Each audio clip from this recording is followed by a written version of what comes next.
Hi, everyone, and welcome to Video AAPT. I'm Mike Hall, Director of Membership for the American Association of Physics Teachers. Before we begin, let's go over a few housekeeping items. At the bottom of your screen, there's a floating menu bar with shortcuts to the tools for engaging with this workshop. These are all resizable and movable, so you're welcome to move them around to get the most out of your monitor space. At the far left of the bottom toolbar is the media player control for viewing the speaker. Also, you can expand the slide frame by clicking on the arrows in the top right corner. There are two different ways for you to interact in these workshops. There's the chat and there's the Q&A. If you haven't already done so, please feel free to introduce yourself in the chat, who you are, where you're located, what you teach. And although we will be monitoring and participating as much as we can, you can expect that the chat will largely be a conversation among the attendees. However, if you have a question or comment that you would like to get in front of the presenters, please submit that through the Ask Questions frame. I'll be monitoring the incoming questions and interjecting from time to time, asking the speakers. Please help us make this virtual workshop interactive by submitting questions throughout the event. If you are experiencing any technical difficulties, please feel free to enter any questions of that nature through the Ask Questions frame as well. A recording of this event will be available after the event concludes and can be accessed using the same audience link sent to you earlier. If you enjoyed this workshop, you could also share the link with colleagues so that they can view it on demand. Our first presenter of the evening is Fran Poudry of Vernier Science Education, and at this time, it's my pleasure to turn it over to Fran. All right, hello everybody. So I'm Fran, and I am a former high school physics teacher, and I've been working at Vernier for about 10 years. And I really love the opportunity to explore physics while I work here. So the first thing that I want to think about here is, what does it mean to think like a physicist? And I'm sure that a lot of people have a lot of ideas, so feel free to stick that in the chat, in the attendee chat, and say what you think it means to think like a physicist. And I'll give you a moment for that.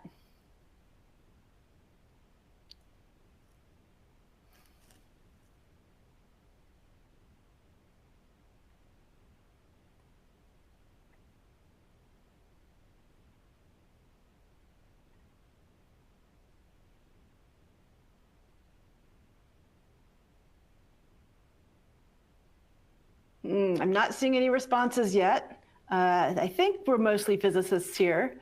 What does it mean to think like a physicist? Oh, I see Jackie said to ask why and how. I see Craig says look for patterns. I see Michael says seek basic laws regarding general phenomena. Josh says applying a model to a real-world phenomenon. Thomas says to carefully analyze a situation and decide what you need to do. Malum says to be able to analyze and process the world around us. Nicholas says observe and experiment. Patrick says to keep thinking and look at analyzed data. Philomena says solve problems. These are all wonderful. I actually went and Googled this question, what does it mean to think like a physicist? And I cherry-picked a couple answers that I felt were useful for what I wanted to talk about. The internet is great for that. So I found a couple of PhD physicists, and one says that if you want to think like a physicist and you're struggling mightily to do so, then you need to first start by asking questions. And then the other one says, it is good if you ask yourself lots of questions about how the world works. It doesn't matter whether these are big physics questions or small questions. Be always on the lookout for things you can see, hear, or experience that make you ask how they work. Ask and be curious. So I saw that a lot of you were exactly on that message as well. And problem solving and why do things work and look for relationships. So yes, thinking like a physicist. And since many of us are teachers, The next question that comes from this then is, how do we encourage thinking like a physicist? So what do we do in the classroom, or for those of us in informal education, what do you do to encourage the asking of questions, encourage the finding relationships, encouraging the figuring out how things work? What can we do? Again, you can put answers in the chat.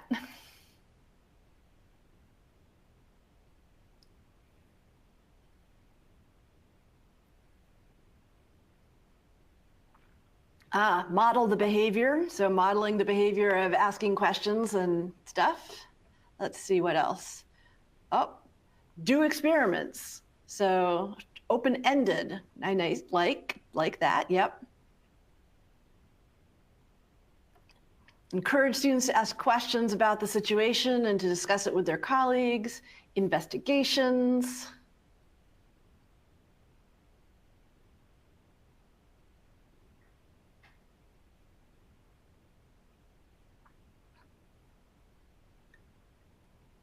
Provide scenarios where students have to ask questions. Malum, you are obviously my plant in the audience. Thank you. So here, that leads us directly into goalless or goal-free questions. And this I got from my friend Kelly O'Shea's blog. And there is a link to that in the list of resources, the articles and posts about goalless problems. There is a link to this particular blog post. And Kelly says, the essential idea is that the question is actually just a description of a situation. The student's job is to model the situation as best they can using the physics they know. So this isn't something you would do on the first day of class, but something after you've done a little bit and have something that you might be able to apply. First step, say which models apply and why. Second step, draw and annotate the graphs and diagrams that go with those models to represent the situation. Third step, use the diagrams to analyze the situation. And that's right at the beginning of this blog post where she goes on to talk about that stuff. So that's the kind of thing that we can do. What sorts of things can be goalless questions? You don't have to answer this one, but thank you for all who have been putting things in the chat. I really appreciate that. But for example, what can be a goalless question? It could be a written description. So I chose a 50-kilogram penguin at the top of a smooth, straight hill of ice, 2.5 meters above the ocean level. I was trying to channel my inner Halliday and Resnick to come up with that one. Maybe you recognize the format. It could be a still image of a situation, which I got from someplace called Royalty-Free Stock Photo. And I thought this was a great thing to look at because it's got a picture of a bunch of water, and maybe it's moving in a parabolic pathway. Maybe there's some way we could measure that or talk about it. It could be something like a video of a situation. So here's one, and there's a link to this also in your resources. The link is video of car flying through the air. This is apparently a police body cam. They were at the scene of some incident, and there's a tow truck there. Then it's the kind of tow truck where the car gets pulled onto the flatbed of the truck. And so it was down at an angle, and this apparently 21-year-old driver from Tallahassee came at full speed and wound up launched into the air. I know not all of you are in the United States, but here in the United States, this would be a Florida man situation where some young or old person from Florida does something surprising. And then finally, it could be a real life situation. So we have a slide at our workplace, and I was interested in what I could find out if I could collect some data while sliding. And there's a video, there's a link to the video in there. So that's a video, you can download it from Google. I'm not sure, will it show up if I go ahead and try to do this? I don't think it shows up. Oh, there we go. Yeah, so there I am. I went down the slide, and I was collecting data as I did that. So this is what I was using. I know maybe not all of you are familiar with these. This is a Go Direct force and acceleration sensor. I was not using the force part of the sensor. What I was doing was I was using the acceleration channels and the gyroscope channels. This sensor actually has a force channel, a 3-axis accelerometer, and a 3-axis gyroscope. So it's really useful for exploring things that are happening in everyday life. So I took that with me. I held my arm out so it was at the edge of the slide as I was going down. And I kind of tried to align it so that the X direction acceleration was sort of down the slide and the Y direction acceleration was directed outward. And then I was only using the Z direction of the gyroscope because the Z direction is straight up, and I was going around a central axis on the slide. So I was trying to look at that rotation as well. So I'm going to quick share my screen here. And let's see, there we are. So this is our software graphical analysis. There is a link for a free trial of Vernier Video Analysis and Graphical Analysis Pro. If you look on the list, there's a little form to fill out, and then you'll get codes to put in when you open these softwares. So I'm going to choose a file because I saved this file earlier. And this is a file where I'm only looking at the y-axis acceleration and the z angular velocity. And this software allowed me to look at the statistics for these. So I found for just a range from 1.6 seconds to 5 seconds that I had for the y-axis acceleration an average of negative 9.484 meters per second squared. And then I found that for my angular velocity for going around the center, that the average angular velocity during that same time was negative 3.462 radians per second. It's negative because I was going clockwise, and this device is a right-handed device, so counterclockwise would be positive. And then I picked out this information. I actually have all the information for X, Y, and Z on here, so you could actually see all of it. And I guess the x-axis is this kind of blue here, and the z-axis is this darker blue up here. And the z-axis is around 10. So that tells me that the z-axis, which is the vertical axis, was reading correctly. And then the other thing I can do with this, which is also fun, is I can look at the total acceleration by, I actually had to add a calculated column for this in the data. And I know I'm showing this all very quickly. This is not supposed to be a tutorial on how to use this software. But if you want to use this software and download this data file is available for you to download and play with as well. And if you already downloaded it, if you already have got your free trial access to Graphical Analysis Pro, you can also get this data immediately on your device by going to this code. If you go start graphical analysis, and then instead of saying upload a file or collect sensor data, go to data sharing and put in this code JSB8Pi. That's PI, not Greek letter pi. This code is just for this session. You'll immediately get this data.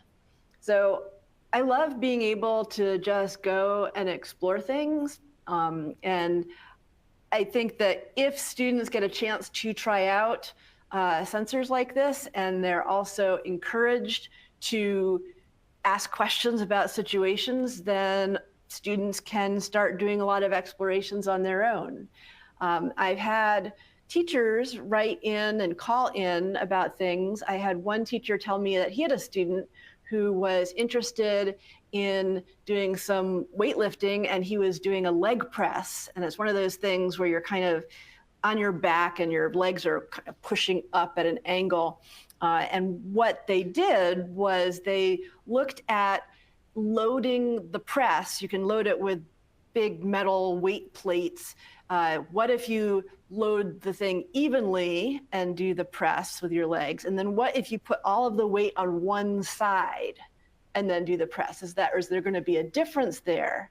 And they used a force plate, which is another sensor, to push against for the student. The student's just asking questions and wanting to know.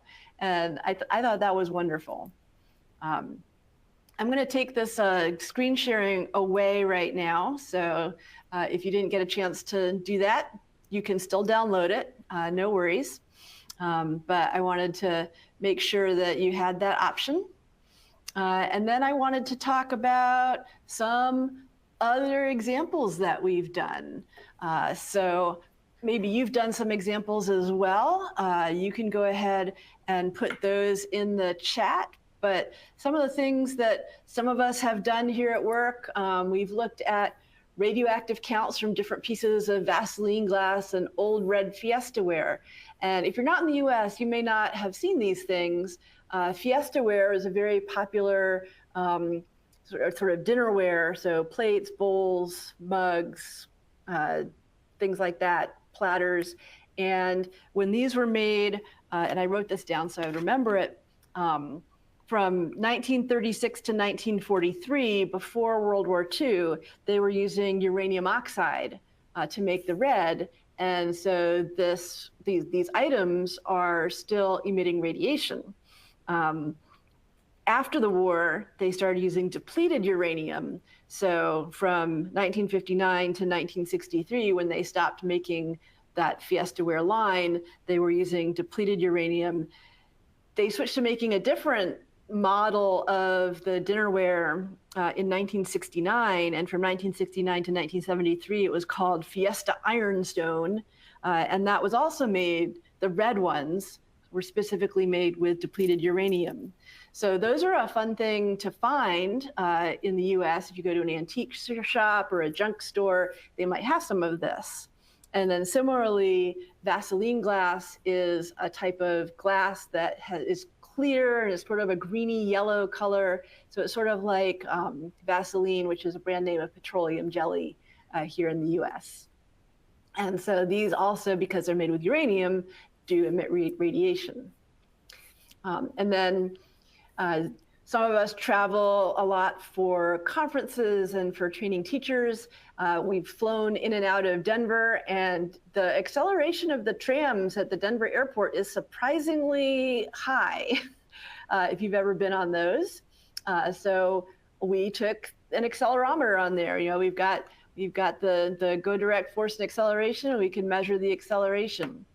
One of my colleagues wanted to know what were the temperatures in different parts of his stand-up freezer because he was getting some things that were kind of thawed and some things that were still frozen. So he's trying to figure out what was going on. Another one of my colleagues investigated the plumbing in his house. You know, how long does it take for the water from the hot water tap to turn hot? In the US, many people have like a hot water heater that is far from where the actual tap is, and it's a big tank of hot water, and it may take a little while. One solution to that is to get those little instant heaters and have them at each sink. So, and then we had a person who had to have a scan, and they had to get an injection that included a radioactive isotope. And a type of scan, a medical scan for that might be the single photon emission computed tomography scan. And so that the stuff stays in your system for a little while. How long does it stay in there? And are you emitting detectable ionizing radiation once you've had that injection? So all kinds of cool things that you can investigate. And we have a radiation monitor, we have temperature sensors, we have GoDirect force and acceleration. We've got, this one is the GoDirect light and color, which is fun. It's actually got 3 sensors on it. It's got a visible light, just illuminance sensor. It's got a RGB sensor, so it measures how much of the light being detected is red, how much is blue, how much is green. And then there's also a UV and blue sensor. So you can take that and look at, okay, here's how much UV I'm getting on a bright sunny day. Here's how much UV I'm getting on a cloudy day. It's not 0 unless it's really thick clouds, and then it could be 0. And it also depends on what time of year. So all kinds of things that we have the opportunity to study just from wondering and asking questions. And I would hope that people can encourage their students to do that. So I got to wind up pretty soon here, but I wanted to add one more thing, and that was an example from Vernier Video Analysis. Our marketing team here at Vernier, who are an absolute delight, we're very excited about the idea of dropping a pumpkin. So they wanted to drop this pumpkin off of the roof. And so there's a video of me using our graphical analysis, our Vernier video analysis software to track this pumpkin as it drops from the top of the roof to the ground. And first thing we had to do was set a scale. We had a 2 meter long 2x4 piece of wood that was painted bright red so that we could get that scale set. And then we had to set our coordinate system so that we would be able to show what's vertical, what's horizontal.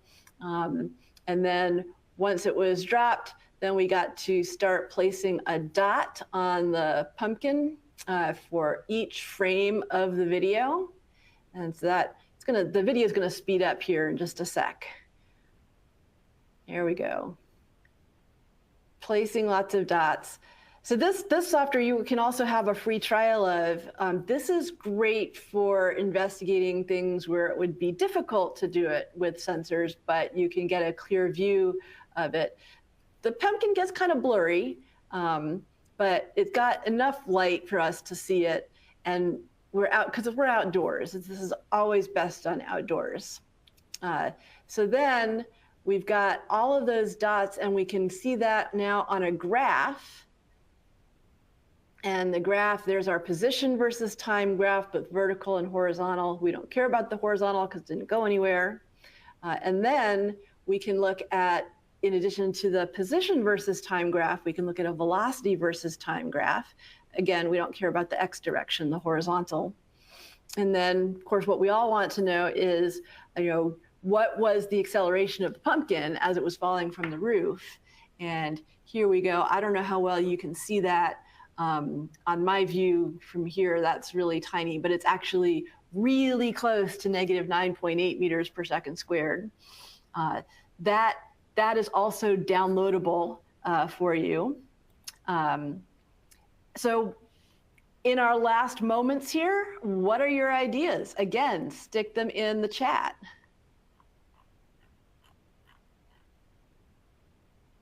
Ooh, I'm seeing some thumbs ups here.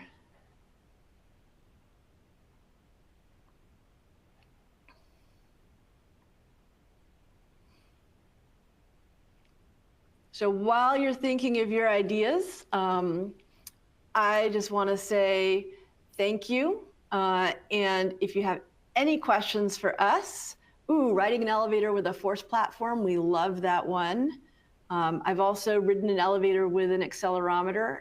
On my travels, I went to Japan, and the Skytree in Tokyo has some really nice elevators, and you can have some really nice accelerations there. Six Flags rides, excellent, yes. And put a sensor on a flying drone, okay. So Yeah, if you put an acceleration sensor on a flying drone, you could do all kinds of interesting things with that, I guess. Oh, swing with the accelerometer. Yep. Yeah, we like the swing. It gives you some nice periodic motion, and then you can start looking at what periodic motion is like in terms of graphs, in terms of the mathematics of it. Take it on a flight, of course. Which cell phone emits the most radiation? That's a great one. Students might be surprised at the answer to that one.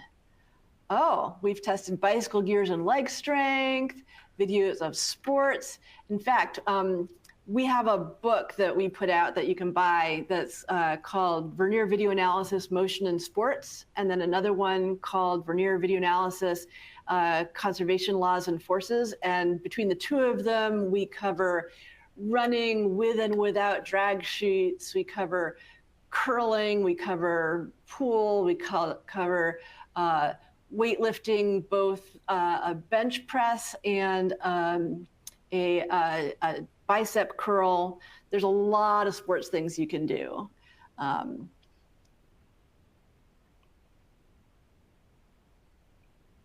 Better yet, adjust the camera so that the camera sensor is parallel to the building wall. It's tricky with things that are very tall because the tallest part is going to be farther away from the camera lens than the part that's at the ground level, because your camera is probably at ground level.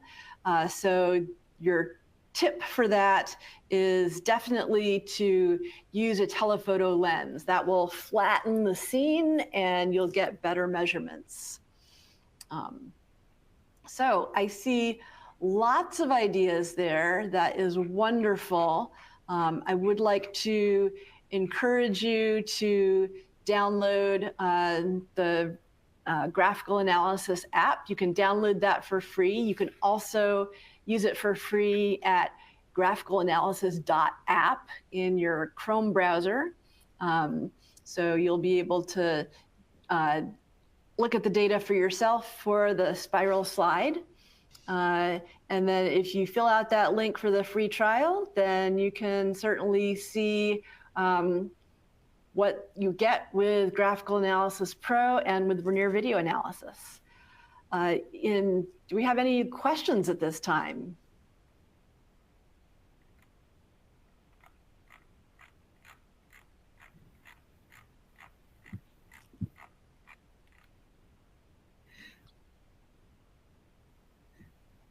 Fran, I don't think there are any questions at the moment, but if anyone has any,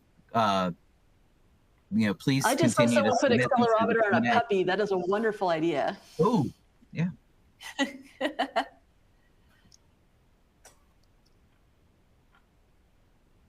Yeah, I haven't seen, oh, yeah, there was a question. Do you have a phone app that takes data? Actually, graphical analysis works on your phone as well.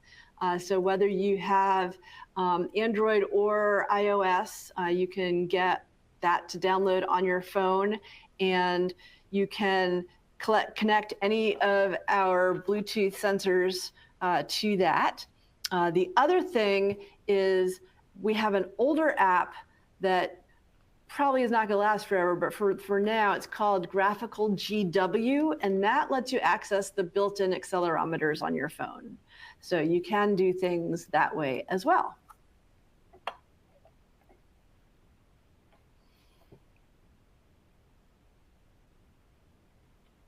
All right. Well, it looks like we might be able to turn it over to Rhett at this point. Okay, great. Thank you. Let's see. Yep. Thank you, Fran. At this point, we want to move on to our second presenter, who's Rhett Elaine of Southeastern Louisiana University. If anyone has any further questions for Fran, please continue to submit those through the Q&A. Rhett? Okay, thank you. Can you hear me okay? Yep. Okay, great. Thank you very much. Okay, so I'm going to talk about some of my favorite things that we can see and that we can model in the real world, things in the real world that inspire me and how they can inspire students too. So this first picture, I just like to start off with a nice picture. This is a picture of showing a retroreflector. I'm not really going to talk about it, but I wanted a good visual just to start off with. There's a link in the resources that has another link to pages of all the pages that I'm going to use in this talk. So if you want to go look and read more, then you can do that. But let's get into my first example. I want to go through one example, and then I'm going to talk about some of the tools that we can use to actually do some physics in the real and not so real world that you'll see in just a second. So here's a sock. I don't know if you have socks. I have socks. And sometimes you can have a vacuum cleaner come along and it may grab that sock and the sock gets stuck. And then your vacuum cleaner makes this nice loud noise. And the question is, what's happening to the vacuum cleaner? And does it use more power or less power when the sock gets stuck in the vacuum cleaner? I think it's a fun question. It's fun for students to consider, and really for everyone, because it's not always intuitively obvious what's happening with this vacuum cleaner. So let's just talk about, just as a demo, we could look at basic electric motors. This is the simplest electric motor that you could make, a coil of wire, magnet wire with the parts of the end shaved off and a magnet over it. You can get this coil to rotate. So a current interacts with the magnet, it causes it to rotate. It's awesome. And we have an electric motor inside of the vacuum cleaner. It doesn't make a vacuum. It just has a fan that blows air out, and then where there was no air, air gets sucked in, and then that's where the sock gets stuck. Maybe you've seen something like this also. Here is a coil of wire with a magnet. And as the magnet is moved into the coil of wire, the galvanometer can read some current. And so you have to think that an electric motor does this too. The coil of wire is moving in the magnetic field. So it's a lot like this. An electric motor is a lot like an electric generator at the same time. So here is an actual electric generator. Turn the crank and you'd light up a light bulb. Pretty common in physics classrooms to show this. But you can also take that and connect the generator to a battery and it'll work as a motor. And I'm not sure, I still get the sound going. I'm not sure why. That's fine. I think it'll stop. Let's just hope it'll stop. So you can see here, and students can see that a generator and a motor are the same thing. It just depends on how you use it. So finally, if we get to an actual motor, I have a motor and I'm measuring the electric current going into the motor. When you stop the motor, it's no longer spinning, so it doesn't act as a generator, and the current goes up. So the vacuum cleaner actually uses more current when it's not spinning. And so when you get that sock stuck in the vacuum cleaner, there's no air going through there, and it actually spins faster and uses less current. It sounds like it's doing more work, but the faster it spins, the less current it uses. Now, those are just some demos to show students how it would possibly work. But there's also some homework. You could take this and extend it and go even further. So, number one, could you measure the power that a motor uses as a function of rotation rate? It's not trivial to do that, because how do you measure the rotation of an electric motor? But it's not impossible. You could use sound, you could use the frequency of sound, you could use a light sensor. Measuring the power, you just measure the current and the voltage, and you can calculate the power. What about the rotation rate of the vacuum motor with and without the sock? So again, it's the same thing, but now what if I stick the sock in there? What happens to the rotation rate? What if the sock's not there? What's the rotation rate? Probably the easiest way to do this would be to measure the frequency of sound that you hear from the vacuum cleaner, but it'd be a fun thing to do. And then finally, you could find some other electric motors. My favorite electric motor is the compressor in your refrigerator. And if you look at the power of a refrigerator over a long time, it's not that much, 100 watts. But when the compressor turns on and the motor's not spinning, it spikes up to 1,000 watts. So you can't just plug in your refrigerator into a 100-watt generator. It's not going to work, because when that motor turns on, you get a big spike. So how do you deal with that? So this is one example of things that you can see in everyday life. I mean, we have countless numbers of devices that we use that use electric motors. So they all do the same thing. They all have that same property of doing stuff. Okay, so now let's look at some of the tools that we could use to measure things like this. So Fran already talked about vernier video analysis. That is a great tool to look at the motion of an object in each frame. I'm going to do some examples with this shortly. I also sometimes use another app, Tracker Video Analysis. There's a link in the resource down below. They both do the same thing. For students, it's a little bit easier to use the vernier video analysis. I have to admit that is true. It's just a better interface, whereas Tracker is older. But it's a great one too. I love both of them. So both of those can be used in a variety of ways. So that's the number one tool that I love. I love video analysis. Huge fan of doing video analysis. Another tool, a ruler. Any other type of basic measurement tools. You can use a scale, you can use rulers, you can use stopwatches. You can do a lot of stuff with just very, very basic stuff. That's always fun. You can almost always find a ruler too, so that's a good idea. Here on the other side, I have a cylinder in water, the force of the water, and then I have the vernier force probe on the top, so you can measure the force on that. And this way you can see what happens to the balance as the thing is lowered in, what happens to the force probe as it's lowered in. So those are simple tools too. And finally, someone asked about acceleration on a phone. There is one of my favorite tools for measuring things from the phone is ep5. It's an app, runs on Android and it runs on iOS, and you can collect a lot of data from your phone. It has magnetometer, acceleration, sound, gyroscope. Some phones have pressure sensors, not all of them do. And there's built-in experiments here too that I really like. But this is a great thing because every student has a phone. So they can easily find something that they could use to make measurements with. And it's free app, so I like that well too.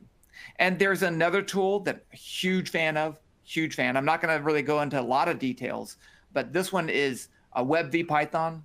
So a lot of times we want to model the motion of something, and it could be something complicated. So even the mass on a spring, the solution to that's not trivial, but we can model that by breaking it into small time intervals and then assuming some constant acceleration to calculate the motion. And it's really not bad.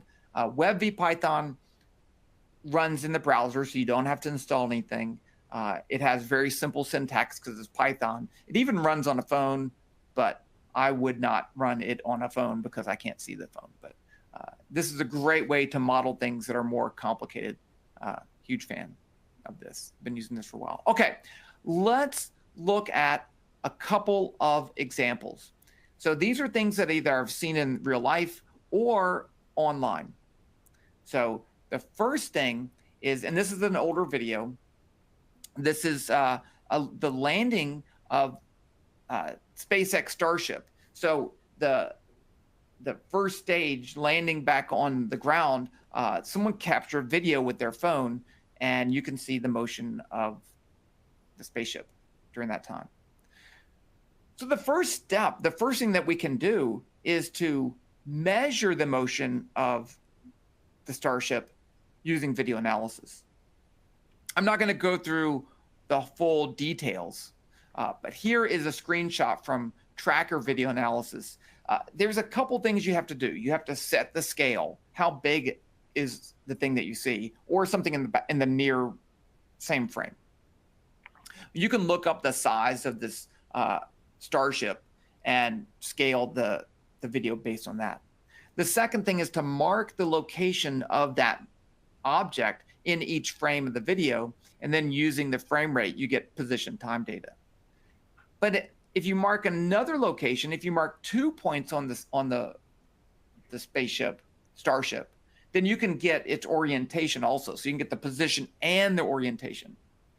Once you have all that data, what I did was to take that position time data and then use it in WebVPython. And so instead of modeling the motion of an object in in Python. I just represented the motion, and I recreated the whole thing in a 3D environment. So WebVPython has tools for a 3D environment, and so it's pretty fun. So here's the video that we get.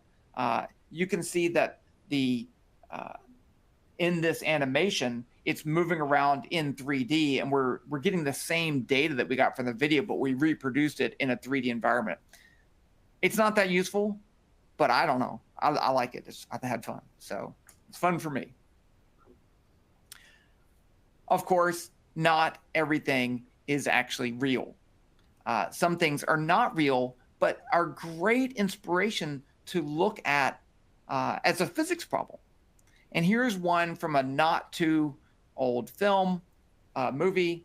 This is from Across the Spider-Verse, the second Spider-Verse movie. And this scene was in the trailer, and I thought it was a great image. So here you have Miles Morales looking out the window. Spider-Gwen is standing on the wall talking to him like this. And in that position, it's a great opportunity for a video, for an analysis of this situation. It's just a single frame. So if you asked a student to draw a force diagram for Spider-Gwen as she's standing right there, it might look something like this.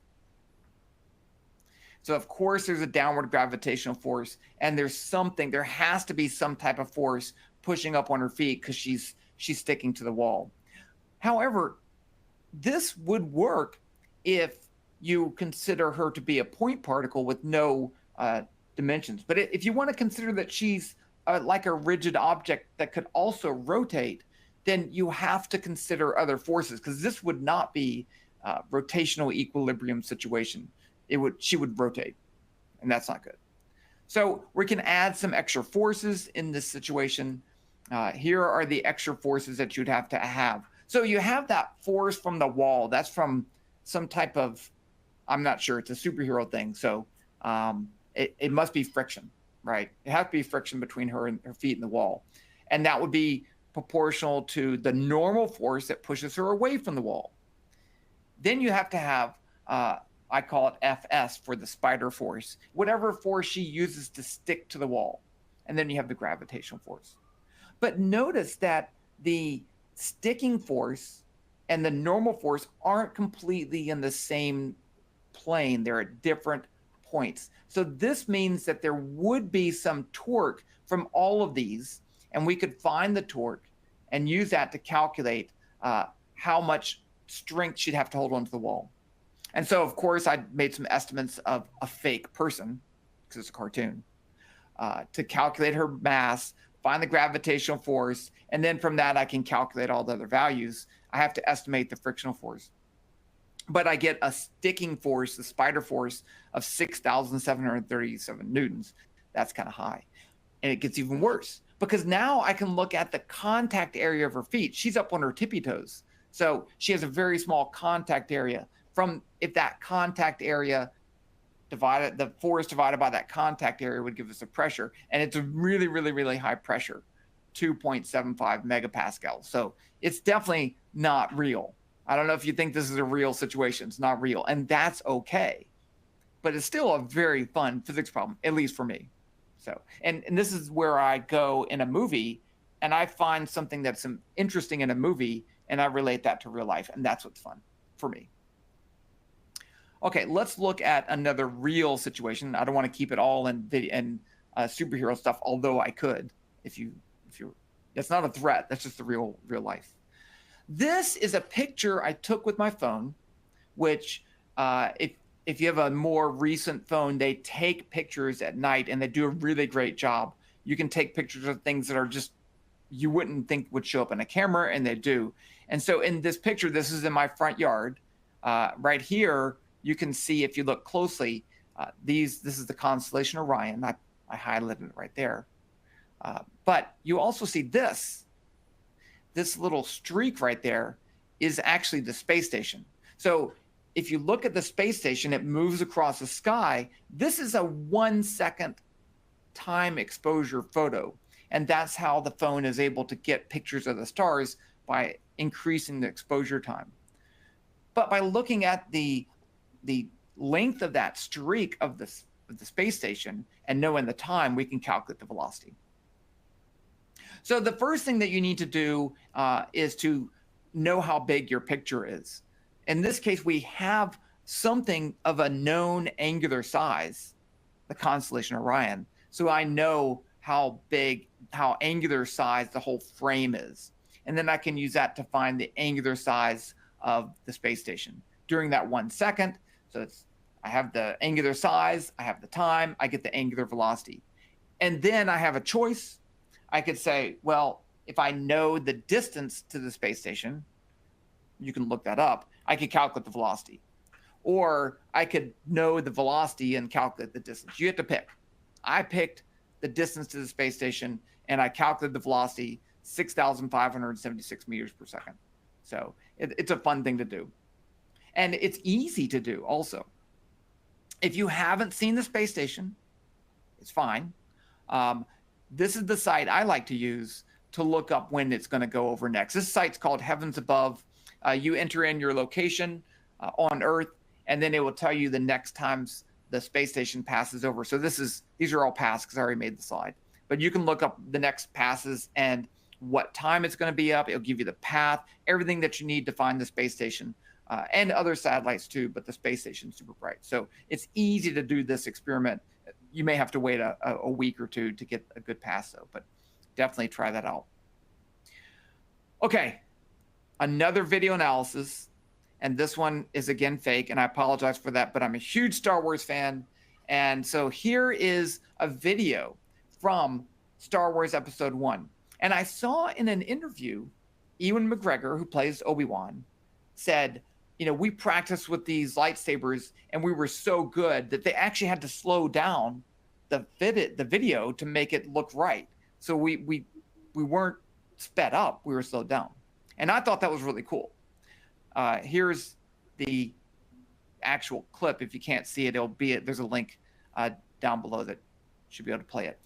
And so the question is, can we determine if this is in slow motion, regular motion, or sped up? And we can try, right? We can definitely try, and I will try. So if I have a video like this, then I can use video analysis. And I like to think of this as the video analysis triangle. So there's 3 things when we have motion in a video. The first is the scale. How big are things in the video, right? I need to know that. The next is the frame rate. So if it plays at 24 frames per second, is it actually 24 frames per second? When you record a slow motion video with your phone, it plays back at a different rate so you can see it in slow motion. And then finally, we have the vertical acceleration. And those are the 3 things. If you know 2 of those things, you can find the third. So here, I want to find out the real frame rate, but that means I need to know the vertical acceleration. It's filmed on Earth. I don't know if you knew that. It's filmed on Earth, so I know G. And I need to know the scale. So they're real people, so maybe I can find those things. Once I do that, I can use the kinematic equation, which relates time, acceleration, and scale. So that's why they're all related. I'm using this, but I need something in free fall.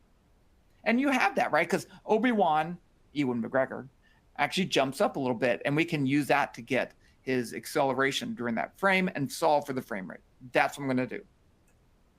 Okay, size, scale, it's a problem. I did a little bit of Google searching, which I'm, fairly adept at, and I found some nice pictures of Ewan McGregor, who I can look up how actually tall he is, and he's wearing the same outfit, and he has the same lightsaber, so I can start measuring things like what's the length of his lightsaber, or use the length of his lightsaber to measure how tall his boots are, which is what I did. And then someone made a great diagram showing the actual replica, how to build his lightsaber. This is why the world needs nerds, because they do stuff like this and we can use it. It's great. Okay. So I can get the scale. That's the point. And then here's the actual video that I'm looking at. It's a tiny little jump. It's just a tiny little jump, but I want him to be in not moving his arms and legs too much, because then I have to worry about recalculating his center of mass. I want to just approximate that. So he does a tiny little hop and he mostly stays in the same position, and it's good enough for me. So with that, I can get the following position time data for his approximating his center of mass. It's not a lot of data, but it's enough to fit a quadratic equation to get an acceleration for. And then once I have the scale, once I have the acceleration, I can solve for the frame rate. Here's what I get. So I get an acceleration of 15.4 meters per fake second squared.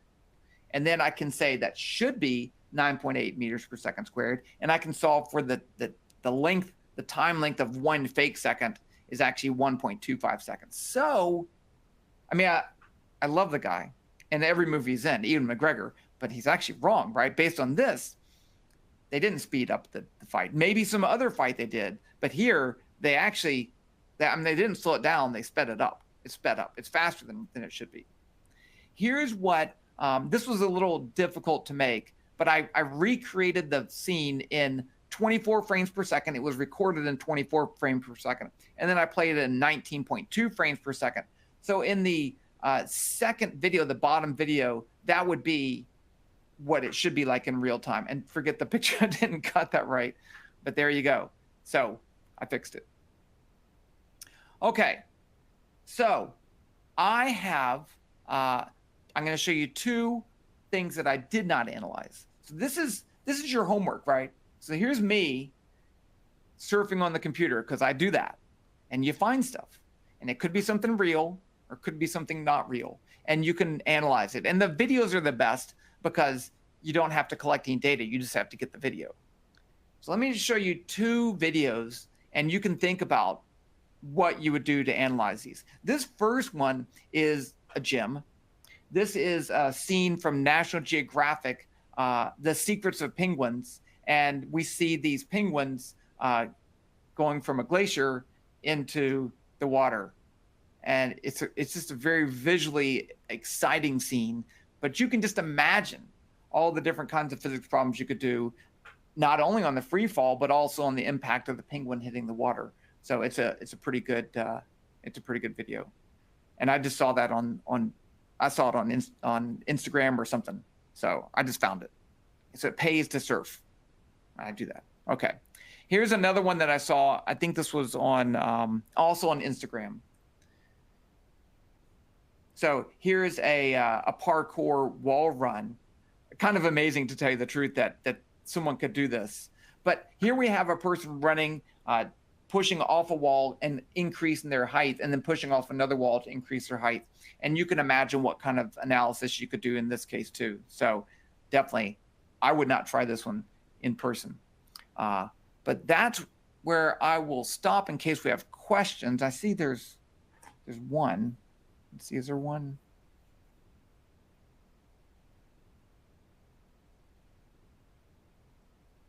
Let's see. Does Firefox store data for transfer to computer? Yes. So Firefox can save the data, and then you can put it on your computer. The other thing that I really like about Firefox is that you can actually start and stop an experiment from your computer. So you can have the phone, and then there's a way that you can connect to the phone from your computer and start data. So if you don't have access to the phone, one case I did this, I put my phone in a Ziploc bag, closed it, and then pushed down on the bag to measure the change in pressure. I couldn't use the phone because it's in a bag, so I used a computer to start that. Okay, are there any other questions? If not, I thank you very much for... Rhett, there was just a comment in the chat from Philip. He said, John Young jumping on the moon is a good way to calculate lunar G if you know the frame rate. Right. Yeah, I've done, there was someone did a jump on the moon. It was a jump salute. He jumps up and salutes. I can't remember who it was, but I used that one to analyze the acceleration on the moon. Again, assuming you have the right frame rate, which you should. There's some pretty good videos from the moon. There's also one where and then you can do the opposite, right? You can say, okay, let's imagine that this was filmed on Earth, and it had an acceleration. So I'm gonna correct the video to make it look like it was filmed on Earth, and then use that same change in frame rate for the astronauts running around, and it looks ridiculous. Okay, it looks ridiculous. It was not filmed on Earth, but that's a great way to do that too.